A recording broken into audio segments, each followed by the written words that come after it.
So here is a research methodology unit number 3.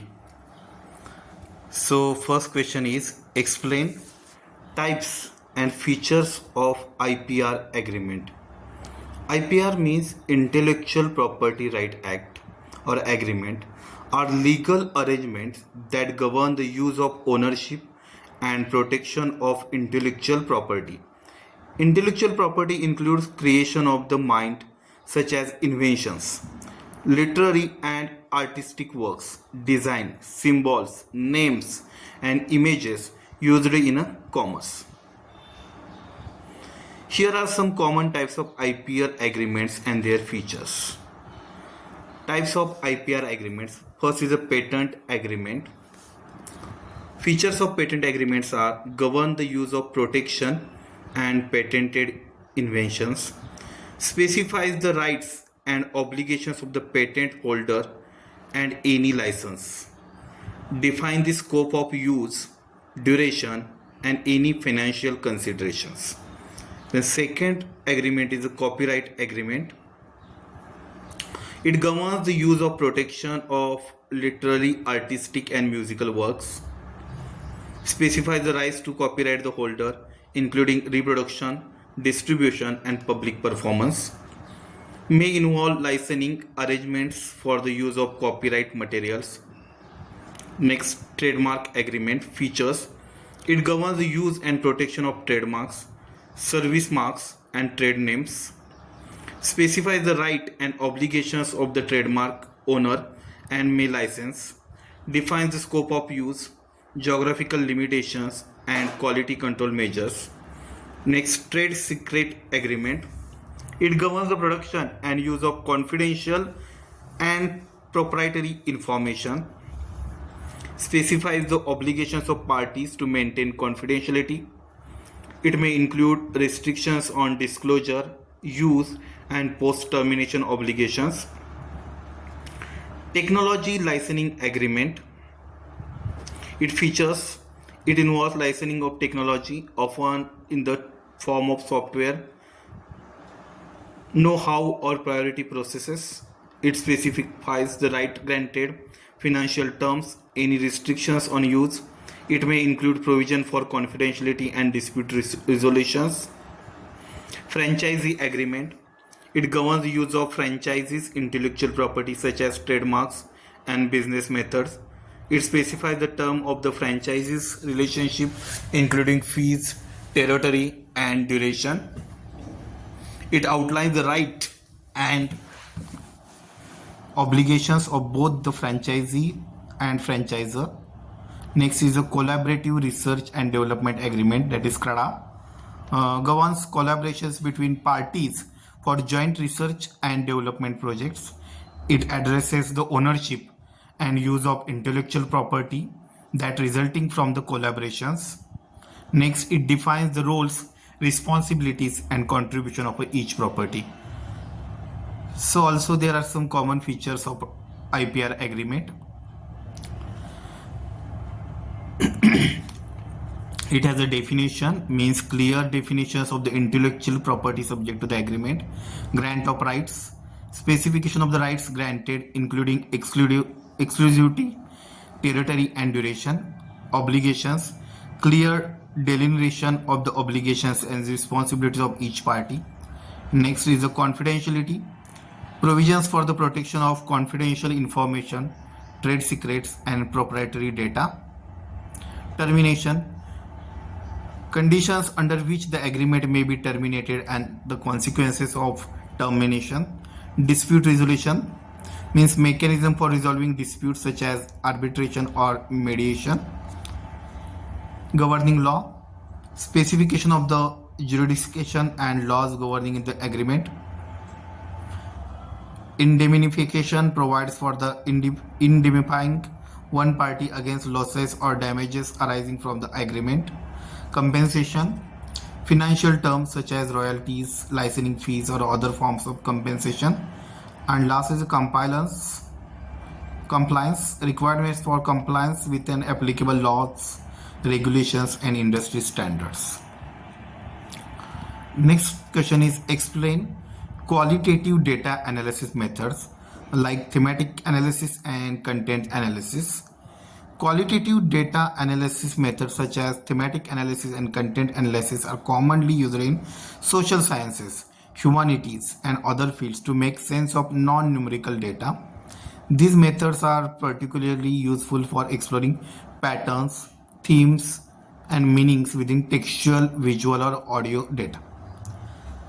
So first, thematic analysis. Thematic analysis method for identifying, analyzing, and reporting patterns, means themes within qualitative data. Steps in thematic analysis: familiarization, that immersing oneself in the data to become familiar with its content. This involves reading or reviewing the data multiple times. Generating initial codes, identifying and labeling meaningful pieces of data like codes that capture key ideas or concepts. Next is searching for themes, sorting and organizing codes to identify potential themes or patterns within the data. Next, reviewing themes, checking the identifying themes against the entire data set to ensure coherence and consistency. Defining and naming themes, clearly defining and labeling each theme to describe the underlying concept. Writing the report means presenting the findings in a clear and coherent manner, often using quotes from the data to illustrate the identified themes. Features: flexibility, in-depth exploration, and it is an iterative process. Next is the content analysis. Definition: content analysis, systematic method for analyzing the context or textual, visual, or audio data to identify patterns, themes, and trends. Steps in content analysis: defining the unit of analysis, means identifying the specific elements or units of analysis, example word, phrases, images within the data. Developing a coding scheme means creating a coding scheme or categories that capture the key features or themes present in the data. Coding the data, applying the coding scheme to the data, systematically categorizing in each unit of analysis, analyzing and interpreting results. After summarizing and interpreting the results based on the frequency and patterns of code of data. Drawing a conclusion about the patterns, themes, or trends present in the data. There are some features like objectivity, quantification, and systematic process. Next question is, explain univariate data analysis like frequency tables, bar charts, pie chart, percentage. Univariate data analysis involves the examination and analysis of a single variable at a time. It aims to describe the characteristics and distribution of a single variable, providing insight into its central tendency, dispersion, and patterns. Here are some common techniques used in the univariate data analysis. First is the frequency tables. Definition: a frequency table is tabular representation of the distribution of values in a data set, showing the frequency, means count of each value. Its steps: identify the unique value of the data set, count the occurrence of each value, organize the information in a table with the columns for values and their corresponding frequencies. Where use of frequency table. Frequency tables are useful for summarizing and displaying the distribution of categorical or discrete variables. Second is a bar chart. A bar chart is a graphical representation of data in which bars of different lengths represent the frequency or counts of different categorical values. Steps: choose the variable of interest, identifying categories or values, draws bar chart for each category with heights proportional to the frequency or count. Uses of bar chart. Bar charts are effective for visualizing and comparing the distribution of categorical variables. Pie chart.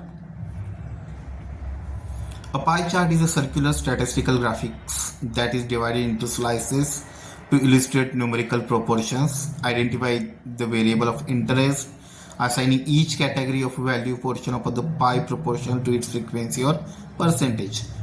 Pie charts are useful for displaying composition of a distribution of a categoric variable of a part of a whole. And next is a percentage. Percentage is a measure that expresses the proportion of a whole in a term of parts per 100. Steps: calculate the percentage of each category or value by dividing its frequency by the total number of observations and multiplying by 100. Uses: expressing the frequencies as percentage provides standardized way to compare the contribution of each category to the whole. Next, some short notes are here. First short note is sample size determination. So determining the appropriate sample size is a critical aspect of designing a research study. The sample size directly affects the precision and reliability of the study result. Several factors influence the determination of sample size, and the method used can depend on the type of study and the statistical analysis planned. Here are some key considerations and methods for sample size determination. First is the factors influencing sample size. Effect size: the size of the effect of the difference that the study aims to detect. A larger effect size generally requires a smaller sample size. Significance level alpha: the probability of rejecting a true null hypothesis. Commonly values are 0.05 or 0.001. Power 1 to beta: the probability of correctly rejecting false null hypothesis. Typically, researchers aims for 80% power is higher. Variability, standard deviation, study design, and research objectives are some factors influencing the sample size. Methods for sample size determination: first is the power analysis, formula-based approaches, rule of thumb, simulation studies, and practical considerations. Next short note is patents, trades, and copyrights. So first is a patent. Patent is a legal document that grants an inventor exclusive rights to their invention, providing the right to exclude other from making, using, selling, or importing the patent invention. Types: utility patents, design patents, and plant patents. Duration: utility and plant patents typically last 20 years from the filing date. Design patents that last 15 years from the grant date. Application process: requires a detailed application describing an invention, novelty, utility, and non-obviousness. Examination by patent office to access the patentability criteria. Next is the trademarks. A trademark is a recognizable sign, design, or expression that distinguishes goods or services of a particular source from those of the others. Types: trademarks protect symbols, logos, names, and slogans associated with goods. Service marks: similar to the trademarks but associated with the services rather than goods. Trade dress: it protects the overall appearance of product or its packaging. Definition: trademarks can potentially last indefinitely as long as they are used in a commerce and properly maintained. Next is the copyrights. Copyright is a form of protection grounded in the US constitutions and granted by law for originally works for authorship in a fixed in a tangible medium expressions. Key features: types: literary works, books, articles, and other written works. Visual arts like paintings, drawings, photographs, and sculptures. Performing arts like music, dance, theatrical works. Audiovisual works like movies, TV shows, and video games. Architectural works like architectural design and blueprints. Duration of copyrights. Copyright protection generally lasts for the life of the author plus 70 years for works made for hire, anonymous or pseudonymous works. The duration is 95 years from publications or 120 years from creation, which is shorter. Application process. Copyright protection is automatic upon the creation of the work. Registration with the Copyright Office is recommended for additional legal benefits. Next short note is plagiarism and self-plagiarism. Plagiarism and self-plagiarism both involve the improper use of intellectual property, but they occur in different contexts. Here are one overview of each. Plagiarism is the act of using someone else's works, ideas or intellectual property such as text, images, or idea without proper attribution or permission and presenting it one's own. Forms of plagiarism. Verbatim plagiarism means copying someone else's work for word without proper citation. Paraphrasing plagiarism, rewriting someone else's work in your own words without giving credits. Mosaic plagiarism, combining phrases, sentences, or paragraphs from different sources to create new pieces without proper attributions. Consequences. Academic and professional consequences can be include loss of creditability, academic penalties, legal actions, and damages to the reputation. Self-plagiarism means self-plagiarism is also known as auto-plagiarism or auto-duplication occurs when an individual submits their own previously published work or a substantial part of it as new and original without proper citation. Forms of self-plagiarism. Duplication, something the same paper or submitted portions of its to more than one publication without proper disclosure. Salami slicing means dividing a study into smaller parts and submitting each part as a separate and distinct work of publications. Context. Self-plagiarism is often considered a breach or ethical standards in academic and research settings, particularly in publications. Then next is ethical issues regarding publications. There are some ethical issues in a publication, a crucial consideration to maintain the integrity, creditability, and fairness of academic and scientific research. Here are some key ethical issues related to publications. First is the plagiarism. Second, authorship and contributorship. Third is the data fabrication and falsification. Next, redundant or duplicate publication, citation manipulation, conflict of interest, ethical treatment of human and animal subjects, selective reporting or cherry picking results, predatory publications, reviewer misconduct, image and figure manipulation, unacknowledged source of funding, editorial publication bias, handling of retraction and corrections, and last is data accessibility and open sciences. So last short note is H index of the researcher. The H index is a metric that quantifies the productivity and impact of researcher work. It was proposed by physicist George E. Hitch in 2005 as a way to assess the cumulative impact and significance of a research publication. The H index is widely used in academia to evaluate and compare the scholarly output of research. Here's an overview of the H index. Definition: the H index is defined as the highest number H such that a researcher has published H papers that have each been cited at least H times. For example, an H index of 15 indicates that researcher has published 15 papers and each of those papers has been cited at least 15 times. How to calculate the H index? Sort publications, identifying the H index, characteristics of interpretation.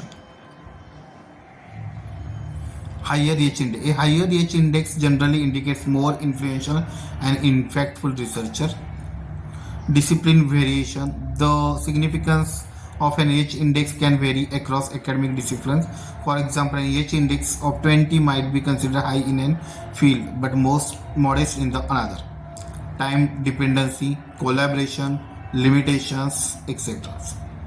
Other variables like G index, process of an improvement to the H index. The G index considers the number of papers that have received at least G square citations. I10 index, used by Google Scholar, that I10 index represents number of publications with at least 10 citations. M index considers the ratio of the H index to number of the years since the researcher's first publication. Tools for calculation: Google Scholar, researcher profiles, etc. Considerations like disciplinary norms, career stage, and complementary metrics.